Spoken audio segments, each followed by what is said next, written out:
as balanced as an author can be. Indeed, indeed. How else can it be? Your party has a Chintan Baitak starting in 2 days' time. Does That's it worry right. you that at that occasion, some of your colleagues may stand up and say that your views, your comments about Jinnah, your comments about Gandhi and Nehru have embarrassed the BJP? I don't think so. I don't think they will. Because in 2 days' time, the book would not have been. It's almost a 600-page book. Difficult to read 600 pages in 2 days. No one would have read the book by the time you go to Simla. Well, what about afterwards? But we will deal with the afters when the afters come. Let me raise two issues that could be a problem for you. First of all, your sympathetic understanding of Muslims left behind in India. You say they're abandoned. You say they're bereft. You say they suffer from psychological insecurity. That's not normally a position leaders of the BJP take. I think the BJP is misunderstood also in its attitude towards the minority. I don't think it is so. Every Muslim that lives in India is a loyal Indian, and we must treat them as so. But you're the first person from the BJP I've ever heard say, look into the eyes of Indian Muslims and see the pain. No one has ever spoken in such sensitive terms of them before. I am born in a district where that is my home. We adjoined Sindh. I was not part of British India. We have lived with Muslims and Islam for centuries. They are part. In fact, in Jaisalmer, I don't mind telling you, Muslims don't eat cow, and the Rajputs don't eat pig. So your understanding of Indian Muslims and their predicament is uniquely personal. And you would say to Indeed, people, because I think what has happened is that we try and treat this whole thing as if an extension of the image of the UP Muslim. Of course, the UP is, Pakistan is a stepchild of UP in a sense. the second issue that your book raises, which could cause problems for you, is that at least theoretically, at least intellectually, you accept that there could be, although you hope there won't be, further partitions. Could that embarrass you? No, I'm cautioning. I'm cautioning India, Indian leadership. I have said that I'm not going to be a politician all my life, or even a member of parliament. But I do say this, we should learn from what we did wrong, or didn't do right, so that we don't repeat the mistakes. In other words, this is a, how shall I put it, wake-up call. Wake up, shaking. Shake-up call. Yes. My last question. Critics in your party allege that you're responsible for the party losing seats in Rajasthan. They allege that you're responsible for asking questions about the sanctity of Hindutva. Now, after this book, have you fed your critics more ammunition against yourself? Time will tell. But does it worry you? Do I look worried?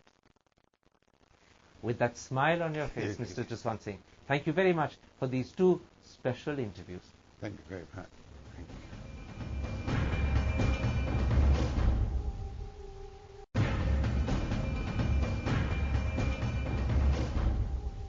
Welcome back to the last part of this special two-part interview with Jaswant Singh, the author of a new and challenging biography of Mohammed Ali Jinnah. Mr. Jaswant Singh, let's come to how your book will be received.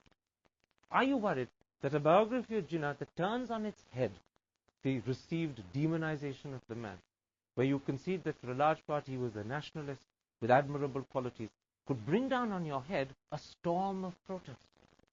Firstly, I'm not an academic. This 60 years down the line, someone else, an academic, should have done it. Worried? Then I wouldn't have persisted for 5 years. I have written what I have researched and believed in. I have not written to please.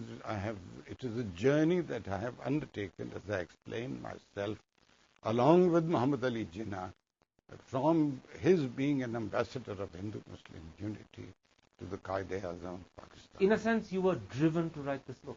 Indeed, because I still search for answers. Having worked with the responsibilities that I had, it is my duty to try and find answers. And your position is that if people don't like the truth as you see it, so be it, but you have to tell the truth as you know it.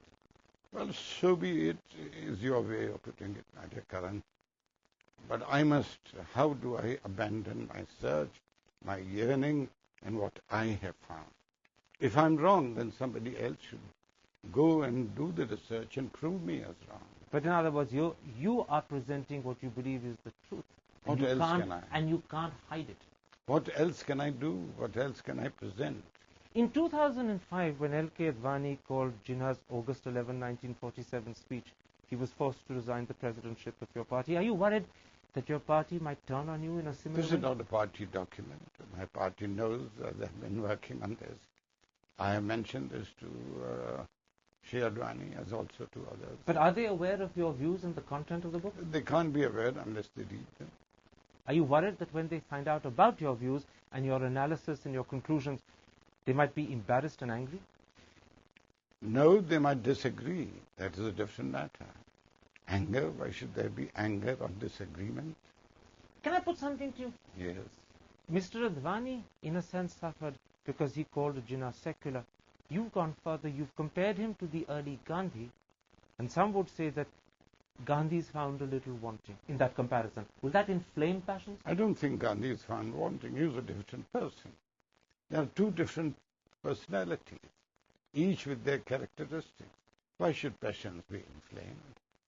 Let us have sufficient maturity, 60 years down the line of independence, to be able to stand up to what actually happened pre-47 and in 47. So what you're saying is that Gandhi and Jinnah were different people.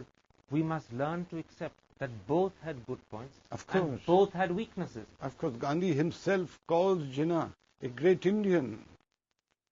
Of course. Why don't we recognize that? Why did he call him? He tells Mountbatten, give the Prime Ministership of India to Jinnah. Mountbatten scoffs at him. Are you joking? He said, no, I'm serious. I will travel India and convince India and carry this. So if today's Gandhians, reading the passages where you compare between the two, come to the conclusion that you're more of praise of Jinnah than of Gandhi. I don't think I am. I'm objective as far as human beings have ability to be objective. As balanced as an author can be.